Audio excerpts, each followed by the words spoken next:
Going on, everyone? John Matrix here. So we covered Lionel Johnson in the last big video. Super duper long 5 hour plus video. I thought it was actually gonna be longer than that, but is what it is. Was able to get through it for you guys. So that's up on the channel. Hope you enjoy it. And as a follow-up to that, I had a request to take a look at this video by Sandman of Terra here. Going over the battle between Angron Vs the Lion. It's called The Emperor Explains Why He Needs Guilliman and the Lion. Angron Vs the Lion, Warhammer 40K lore. So we're going to take a look at that. As always, I will have links to this video and to the original channel down below in the description. I am doing this here live. As you can see, we got the chat up on the screen. Some of the members here having a little pre-discussion and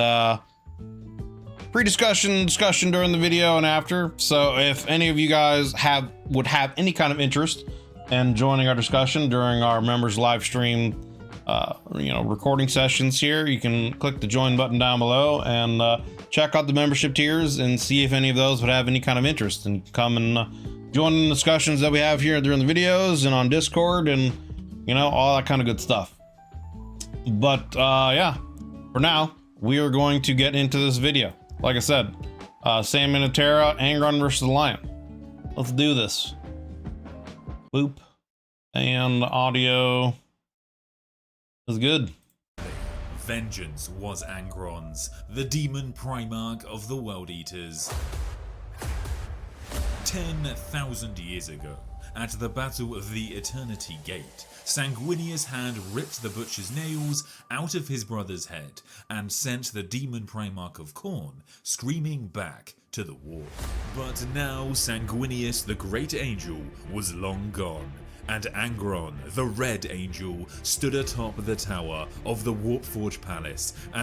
I feel like this is like a WWE promotion, dude. I feel like we're about ready to get like the cage match of death, WWE WrestleMania 89, Angron Vs the Lion, raw. I feel like this is what we're getting right here. And over his brother's mightiest son, Commander Dante, the chapter master of the Blood Angels, lay tag team match. The Blood Angels had come to the aid of the Dark Angels as they stood battered against the Chaos forces on the corrupted ruins of Caliban. Yet, the sons of Sanguinius had done little to actually slow down Angron. The corporeal form of the Lord of the Red Sands healed the minor damage that they had done to him. Azrael, Supreme Grand Master of the Dark Angels, could see Angron and Dante from afar, and he grieved that this mighty champion of the Imperium would perish to save his chapter. The normally deadly and accurate shots of the Dark Angels had in truth done little but temporarily distract the Demon Primarch of Khorne. Corvus Corax of the Raven Guard had once thought that only Sanguinius and Horus would have been able to best Angron in combat, but they were both long dead. The Emperor's brightest and darkest sons. All hope seemed lost. Out of nowhere, a shadowy mist rose and coiled around Dante and the Blood God's Red Angel. For the Emperor still has an angel of his own, and this one is a Dark Angel. This is where John Cena's theme starts playing, Lion comes in, runs up to the ring. Angron, Sanguinius, Horus, Corvus, Guilliman, all sons of the Emperor, all Primarchs, all blessed with his gifts. But one Primarch was created first, and he is said to be the template from which all of his brothers were made.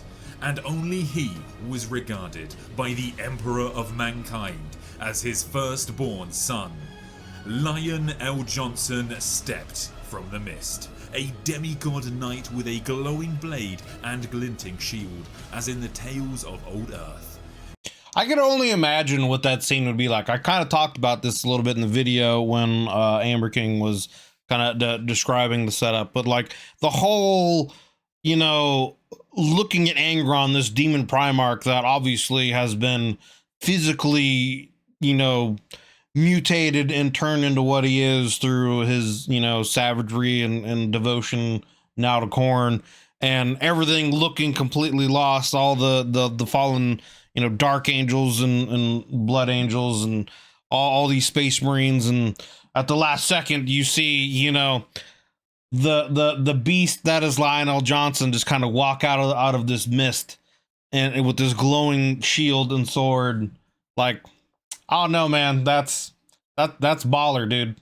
And again, Amazon, if you do the Horus Heresy and you do the stuff in your cinematic universe, please do it right. That's all I'm saying. He had returned to the remains of his home Play. shield, as in the tales of old Earth. He had returned to the remains. Really interesting that the Lion got the Emperor's shield during forest walking. It was weird warp power that lets them enter a spectral Caliban forest. Had no idea about that before the Lion video. Another example of the Emperor's modern day 40k warp shenanigans. Right. Yeah, there's a lot of just really kind of weird and interesting things about that. That's another thing that I love about the 40k lore, man. I love the whole sci-fi meets fantasy meets mythology of 40k. Of his homeworld in his son's darkest hour. He had fought with the Blood Angels many times and served with their father during the heresy. Dante would not die today. The monster slayer of Caliban was here, before a beast that needed slaying. Azrael had never seen his gene father in the flesh, but when he saw the lion, he fell to one knee. Deep within his blood, I would too, man. Like, this man, so too it seemed did the death. Like I said, that going from like a literal state of probably accepting your death to then having this Primarch who has been missing for over 10,000 years, like a literal miracle that this person would just, you know, appear literally just in front of you. It would make me start to think the Emperor is truly a god at that point. You know what I'm saying? For up within his blood he knew this man, so too it seemed did the Deathwing, for upon seeing him they bellowed new oaths. Some of these words came from a deep place they knew where not. Wonder what was going through Angron's mind when he saw the line again. Probably not much more than rage, but still. I mean, yeah, it would be something where it's like, yeah, what would Angron think at that point? Like, this bitch has been gone for forever and now he just shows up. What is this about? But in an he might have been happy. He might have been looking for something to actually like fight and kill. You know what I'm saying? It might be something like he's been bored for the last 10,000 years just running through regular Astartes, and now he's actually got a challenge again. You know what I mean? Emperor's shield is actually a little tilting shield that in the Emperor's armor. Gotcha. Oaths. Some of these words came from a deep place they knew where not, but in an instant they were certain that they would fight and die for this man. The bone-colored Terminator armor was covered in blood and demonic ichor from the battle, but now it shone true, bright and terrifying as the death. Lion L. Johnson stood, and he was not alone. He stood with the black-armored Risen, warriors out of time, forgiven and with new oaths to fight for the Lion and the Emperor. Angron beheld his brother, but in his broken mind he saw just another skull for the throne. He howled and struck at the Lion. Despite his age, the supernatural instincts of the Lord of the First were keen, for the Yeah, I would think actually if Angron would be able to kill Lionel Johnson and bring his skull to Khorne, that would be like a big boon, right? Because weren't like the Chaos Gods, it's not 100% like known or confirmed, but they had some kind of reason for messing with the Primarchs to begin with, whether it was because, you know, the Emperor reneged on some kind of deal or tried to trick them or something like that. But regardless, you know, the skull of a Primarch would be a worthy skull for, you know, a worthy addition to Khorne's throne. So I wonder what kind of boon Angron would have got if he had succeeded. You know what I mean? Like what kind of extra burst of power would he have gotten at that point? And pictures of the Emperor, you will see a shield hanging from. That's what I thought. Yeah. It's weird too because that's another kind of off-topic tangent thing, but like it's weird when you see like pictures of the Emperor and Horus, like they have that thing, and like Horus looks like he's double the size of the Emperor. And maybe that was the case, but I don't know. I always pictured the Emperor as being like a very large man and would have been much bigger than the Primarchs, but what do I know? Maybe not. The Emperor Mage, the supernatural instincts of the Lord of the First were keen, for the Emperor made his sons functionally immortal. He deflected and parried the blows. L. Johnson was the master of mankind's double-edged sword. Seizing the opportunity, the Risen struck, but Angron swept them aside with Samniarius and Spinegrinder. The Lion bid his sons Spinegrinder, that sounds for this fight wicked. was his. He then feigned retreat also, to allow Commander Dante to be extracted. Azrael watched in awe, desperate to aid his lord. But for a second, the Lion's eyes locked with his sons. This hit Azrael like a physical blow. There were no words that needed to be uttered. Angron literally helped kill the whole plan before the battle in the lore, which made Khorne so happy. Actually started from his throne and swung his sword. Who knows what he'd do? I mean, yeah, that would have been like the cherry on top, right? The old Primarch skull. Add it. Little cherry on top of the sundae. Azrael knew his orders. The Supreme Grandmaster turned back to the World Eaters. The arrival of the Firstborn incensed the Chaos Forces, somewhere in the outer darkness, for being spied on a new threat to their power. The Lion's ploy to draw Angron away succeeded. He vanished from the tower, and Angron roared in pursuit. But Dante and his remaining guards still lay prone, angels spent trying to save their darker cousins. Azrael could not let this stand, and a blood debt was owed, and bellowed the words that so many had come to fear across the galaxy. But now they carried new meaning. For the Lion! The Terminators of the Deathwing joined him, and soon the Warpforged Palace echoed with the sounds of their cry, for the Lion and the Emperor. With Commander Dante secure and the remaining Blood Angels and Dark Angels heading towards extraction points, the Lion was free to focus on his fallen brother. On New Seria, under the torture of the Butcher's nails, Angron gained the savagery that had developed through the ages.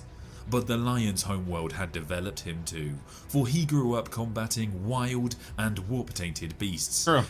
I do feel like out of all the Primarchs, I feel like Lionel Johnson would be the one who'd be most suited to fight him, right? Because of that.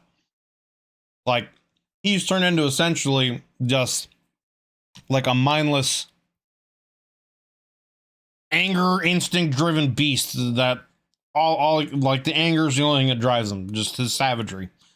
And Lionel Johnson like literally spent his most of his life, well, I don't know if maybe most of his life, but growing up anyway, that's all he did was hunt those things down. You know what I mean? So like, plus the fact that he's one of the better duelists among the Primarchs, and now equipped with the Emperor's shield, I feel like he'd be able to take him pretty, not necessarily easily, but I feel like he'd be able to take him. Him too, for he grew up combating wild and warp-tainted beasts. His brother was just one in a long line of monsters. Angron may have disgusted the Lord of Caliban, but that did not mean L. Johnson would underestimate this threat. After his dark apotheosis, Angron's blows were enough to crumble Imperial Knights, but the Lion wielded the Emperor's shield, and it took the blows, the shockwaves driving Angron back. Grateful for the shield and the blessings of his father, for an instant the Lion's mind drifted back to a conversation he'd had with the Emperor. Rabute raises an Imperium in miniature that celebrates his name and yours. I have left as many worlds behind me as any two of my brothers, but I fear that... Yeah, Angron channeled Khorne's power in a single swing that split a planet apart. Yeah, damn. And you can sit there with the shield of the Emperor and block that. See, again, this is the shit that I want to see done on TV, man. And I think I brought this up during the Lionel Johnson video. Like, I don't know how they're going to do some of this in live action. I almost would rather see an animated series done, because there's not, you know, an animated series, they aren't restricted by a lot of these things.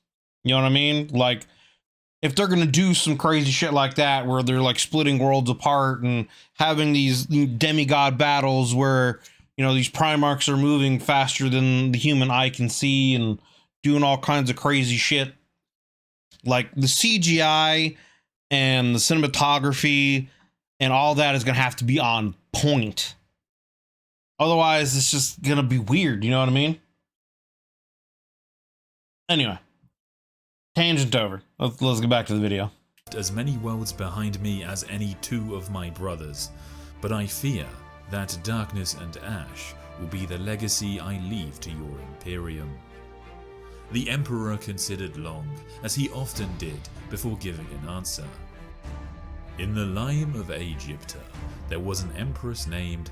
I remember this conversation. They actually went over this in the video. He talks about an empress, like an Egyptian empress or whatever, who created a great, you know, time of peace, and then all those after her basically took credit for it. In the Lion of Egypta, there was an empress named Hatshepsut. I got you. By all accounts of her, deflects all the incoming attacks. She was an equitable and proficient ruler by the standards of her time. She rebuilt her land in the wake of war and occupation, erecting great monuments and bringing prosperity to her people. She reassembled the Egypta's navy, using it to re-establish their old empire, and launched military campaigns against the nations who had once been their oppressors. A legacy whose parallels are not hard to see. And yet, those who came after her did all within their power to ensure that she would have no legacy. They would take the credit for it. Her name was chiseled from every monument, her every deed and triumph stricken from public record. Patriarchy. Even her body was removed. Goddamn from its royal patriarchy. tomb. Why, if her reign was so equitable? Because those who succeeded her desired it. Because sometimes what comes before is too troublesome to be paved over in rockcrete, to amend with a monument to compliance or a golden aquila on an imperial flag. Sometimes it is enough only that it be destroyed, that no trace of it but darkness and ash be left to endure. And yet, history still remembers this empress. Does it? The Emperor Thutmose III did not have his Dark Angels. And here he was, 10 millennia later, Lion El'Jonson, the Emperor's exterminator. But he was so much more now. He was the protector of Imperium Nihilus. The Emperor never gave the Lion the pomp and laurels demanded by his brothers, because he knew, as did the Lion, that loyalty is its own reward. The two demigods fought their way across the mechanical plateau, where unholy machines... I do have to say, man, like, old Lion, I feel like is way more of a badass than younger Impulsive Lion was. I'm just gonna put that out there. Old Lion is a badass. Young Lion was impulsive and kind of easily to manipulate. But Old Lion, I don't know, man. He's just you know, trying to think of like maybe like an Odysseus kind of character. I don't know if that's the right kind of comparison. I'm trying to think of like a mythological character that I could kind of compare him to. Maybe Jason. I don't know. You know, the leader of the Argonauts. I don't know. He's just kind of like this old, wiser, extremely tempered, can't be fucked with, can't be broken, indomitable will. You know, almost kind of like a Captain America of the Primarchs, if you will. I don't know. I just kind of get that feeling from Old Lion. Old Lion is just a badass.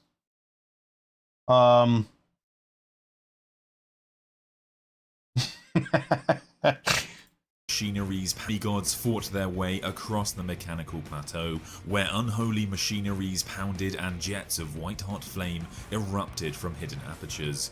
Angron's blows had felled many of the Lion's Gene Sons, but now El'Jonson's new blade fealty parried them, or they hammered into the Emperor's shield, and the Red Angel would be forced back again. The Lion sought to put space between them to give him time to enact his plan. He utilized the terrain, but Angron would just barrel through it, brimming with rage. El'Jonson headed down a brass staircase, and he saw Angron had taken to the skies, utilizing the hellish gifts from his patron god. Angron grasped the stairway superstructure and then wrenched the entire edifice away from the side of the mechanical plateau. Damn. The lion leapt clear as the structure collapsed under its own weight. When he landed, there was an eerie sense of familiarity. He recognized the architectural style of his homeworld. Angron swooped down and engaged his brother again. The lion could not break concentration now, even for a second, as the demonic strikes could easily split him into two, or just leave him as a bloody paste on the ground. Somewhere in his addled mind, the gladiator Primarch of Khorne still had his martial competency. He was enhanced by dark powers and was eternally driven by the butcher's nails, which dealt white-hot agony to spur him on. Yeah, it's like Angron is like the Hulk, right? Like, he just gets angrier and angrier, and that just gives him more and more power. So, like, the Hulk, but in a Primarch form, and then also enhanced by Khorne. Like, that'd be pretty terrifying to fight against, man. I'm just saying. I think the Lion and Sanguinius are the only Primarchs who have beaten Demon Angron. Usually it's not 1v1 with him. It's usually like Therm rings in until he wears down. Right. I mean, it would make sense, right? Like, especially when you have something that has the power to split a planet. Like, yeah. Eventually, the 12th found his opening. You know, almost kind of a, I wouldn't necessarily say exactly like a David and Goliath kind of scenario, but kind of close to that. Hot agony to spur him on.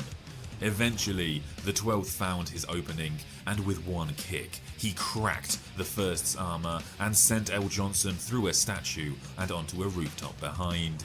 The lion then had to roll away to avoid the chain axe spine grinder, and it took him off the roof, down onto a metal platform 30 feet below. The lion took in these new surroundings almost instantly, which was fortunate as Angron It was more of a one-time thing. I mean, but still, even that one time, it could happen. It happened once, so it could happen again. You know what I mean? Like, Khorne could give him the power to kill Johnson right here and just split him in half. Could happen, you know?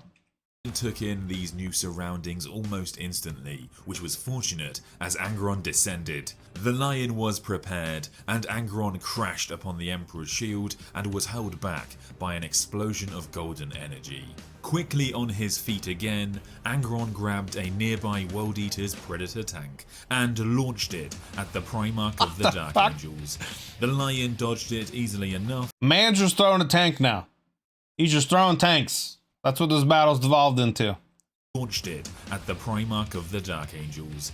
The lion dodged it easily enough, however the second tank Angron threw was a gorgeous Dark Angel's green impulsor, which the lion was not quick enough to avoid.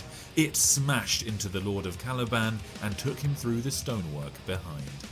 The lion righted himself and climbed atop the impromptu missile. I mean, like, this is what I'm talking about, man. Like, I can see this taking place in my mind as he's describing this, almost like a DBZ style, you know, fight. But I just, live action, how are they going to do this in a live action, like, scenario without it looking bad, without CGI looking bad? You know what I mean? Like, I don't know. I hope they can do it, and I hope they do it right, but...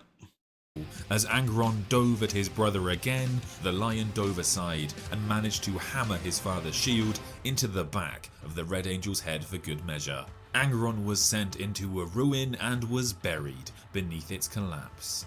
The lion knew his brother was down but not out. Sure enough, the Demon Primarch burst forth from the rubble heap. The hate in his eyes was unmatched by anything that El'Jonson had seen, and he attacked in a blur. The lion barely got the shield up to save himself. This time the energy sent the lion hurtling back also, and he fell again down to a lower platform. Angron descended like a meteor. The lion was hurt, but he couldn't help but smile, as he was now in the perfect place to enact his strategy.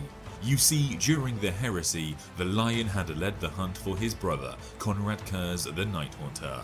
The lion had learned from one of the best, the deadliness of striking from the shadows. He disappeared into the smog, and Angron's frustrations grew, and he was appalled at this trickery. He had used his advantage of flight against the lion.